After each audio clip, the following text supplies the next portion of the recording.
पश्चिम बंगाल, तमिलनाडु, केरल, असम और पुडुचेरी विधानसभा चुनाव की मतगणना जारी है।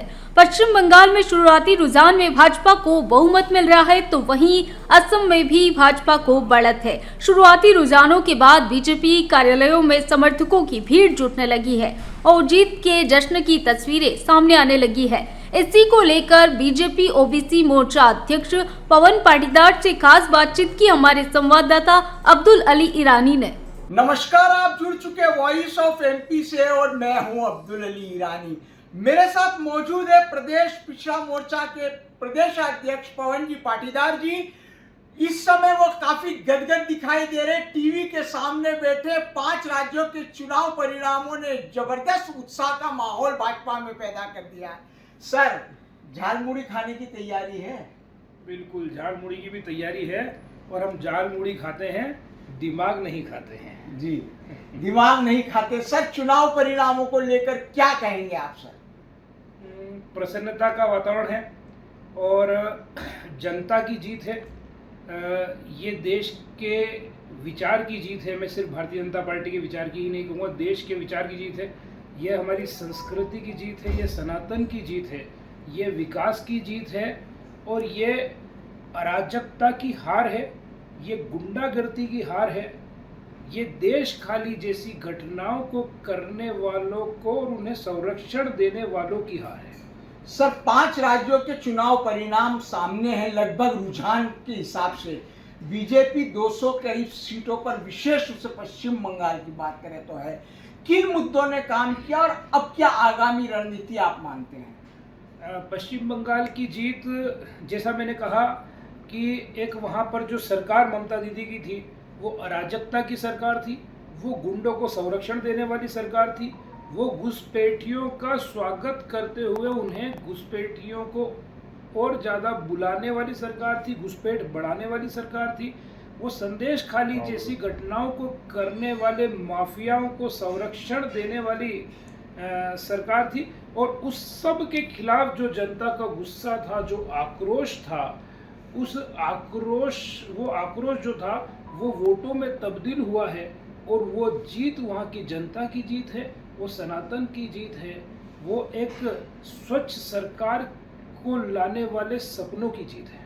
सर, असम और पश्चिम बंगाल स्पष्ट तौर पे दिखाई दे रहा है बीजेपी जीत गई है, लेकिन वहीं अगर तमिलनाडु की बात करें और साथ ही केरल की बात करें तो वहां पर बीजेपी पिछड़ गई है। निश्चित रूप से तमिलनाडु और केरल में और ज़्यादा मेहनत की आवश्यकता है, परंतु जिस प्रकार से ऐसे प्रदेश जहां कोई सोच नहीं सकता था कि इस प्रकार से जनता का मत बदलेगा, मन बदलेगा, विचार बदलेगा, तो पश्चिम बंगाल जैसे राज्य में अगर आज हम सफल हैं, जनता के भाव उस ओर है, तो आने वाले समय में तमिलनाडु और केरल की जनता भी इस बात को समझ जाएगी कि अगर देश के अंदर, किसी भी प्रदेश के अंदर अगर भारतीय जनता पार्टी की सरकार है तो वहाँ से गुंडागर्दी समाप्त हो रही है, वहाँ विकास हो रहा है, वहाँ सनातन संस्कृति का पताका लहरा रहा है और राष्ट्रहित को सर्वोपरि रखने वाली भारतीय जनता पार्टी उसके विचार के अनुरूप काम कर रही है।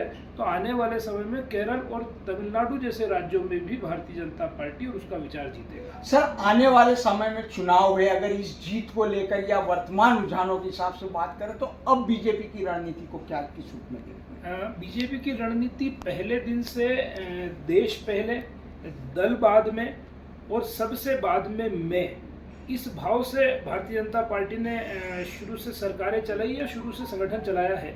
चाहे वो जनसंघ से जनता पार्टी और भारतीय जनता पार्टी के सफ़र को आप देखेंगे तो जो एजेंडे शुरू से थे कि राम मंदिर भव्य बनना चाहिए, रामलला पुनः विराजमान होने चाहिए, तो उस संकल्प के साथ में उस मशाल को जलाते हुए आगे बढ़े। जब परिस्थिति ऐसी थी कि जब उसकी कल्पना नहीं की जा सकती थी, उस समय की कल्पना को साकार रूप देने के लिए लगातार एक के बाद एक देशभक्त उस मशाल को जलाए रखा। आज हम 370 की बात करें, जिसके लिए डॉक्टर श्यामा प्रसाद मुखर्जी ने अपने आप के प्राणों का बलिदान कर दिया। जो डॉक्टर श्यामा प्रसाद मुखर्जी पश्चिम बंगाल के ही सपूत थे। गर्व होता है हमें इस बात को लेकर कि डॉक्टर श्यामा प्रसाद मुखर्जी जैसे सपूतों ने इस देश में जन्म लिया और उस पश्चिम बंगाल के अंदर जन्म लिया। पर आज पश्चिम बंगाल के चुनावों के परिणामों को हम देख रहे हैं। डॉक्टर श्यामा प्रसाद मुखर्जी की जब हम बात करते हैं तो एक ऐसा व्यक्तित्व जिसने एक देश में दो प्रधान दो निशान दो विधान नहीं रहेंगे उसके लिए अपनी जान दे दी, उस पश्चिम बंगाल के अंदर किस प्रकार से मासूमों की जान ली जा रही थी गुंडों के द्वारा और उनको संरक्षण दिया जा रहा था टीएमसी के द्वारा, ममता दीदी के द्वारा। तो आज ये जो पश्चिम बंगाल की जीत है या फिर आने वाले समय में भारतीय जनता पार्टी से जो अपेक्षा उम्मीद जो उस जनता की है जिसने मतदान किया है, तो निश्चित रूप से भाजपा रविंद्रनाथ टैगोर जी के सपनों को पूर्ण करने वाली भाजपा है, विचार है। आज बंकिम चंद्र चट्टोपाध्याय के सपनों को पूर्ण करने वाली ये भारतीय जनता पार्टी है। विवेकानंद जी को युवा दिवस के रूप में उनके जन्मोत्सव को बनाने वाली ये भारतीय जनता पार्टी है और ये सारे महापुरुष पश्चिम बंगाल से ही हुए हैं। तो आने वाले समय में पश्चिम बंगाल के अंदर जो भाजपा की सरकार काम करेगी, इन सब के सपनों को पूर्ण करते हुए उन लोगों के जीवन में उजाला लाने का काम करेगी जो आज तक इनके गुंडों के कारण से, इनकी अराजकता के कारण से और टीएमसी की नीतियों के कारण से जो अंधेरे में थी, उन बहनों को संरक्षण और सुरक्षा देने का काम करेगी, उन बहनों को सशक्त करने का काम करेगी जिन बहनों के साथ संदेश खाली जैसी घटनाएं कर और जो बहनाएं वहां असुरक्षित थी, सहमी हुई थी। तो भाजपा का जो अगला रोड मैप होगा वो बहनों के लिए होगा, वो युवाओं के लिए होगा, वो किसानों के लिए होगा, वो गरीबों के उत्थान के लिए। सर, विपक्ष का आरोप है कि ये जो चुनाव है एसआईआर और चुनाव आयोग का काफी सहयोग है। देखिए, एसआईआर और चुनाव आयोग इतने बड़े अंतर को कोई जनता के मतदान उसका आधार है। एसआईआर की बात करना सिर्फ अपने आप को बचाना और गलत दिशा में कहीं इस हार का ठीकरा फोड़ना उस दिशा में है, बल्कि अगर हार हुई है तो उसे स्वीकारना चाहिए कि हमारी कृत्य के कारण से, हमारी सरकार की दिशा के कारण से आज वहाँ पर जो घुसपैठियों को वहाँ पर संरक्षण देना, घुसपैठियों के द्वारा वहाँ पर आतंक जैसी घटनाओं को अंजाम देना और उन घुसपैठियों का संरक्षण करना, आज कहीं न कहीं ममता दीदी और कोई पार्टी जब चुनाव हारती है उसे इस बात पर विचार करना चाहिए कि हमने जनता के साथ क्या किया है और उसके परिणाम स्वरूप जनता ने मतदान देश किया की है। राजनीति पे एक सार भरा अंतर चाहता हूँ आपका, देश की राजनीति पे क्या असर पड़ेगा, जश्न कैसा मनेगा? देश की राजनीति पर एक सीधा असर पड़ेगा कि जो सांस्कृतिक राष्ट्रवाद की दिशा में सोचेगा, जो विकास के साथ में संस्कृति को संजोए हुए आगे बढ़ेगा, जो आधुनिक आवश्यकताओं के साथ भी देश को बढ़ाएगा और देश के स्व के भाव को जागृत करते हुए संस्कृति के भाव को भी जागृत करते हुए पूरी दुनिया के अंदर देश की संस्कृति, देश की धर्म और देश के वैभव को बढ़ाने का काम करेगा, वही राजनीतिक दल इस देश के अंदर स्वीकार्य होगा।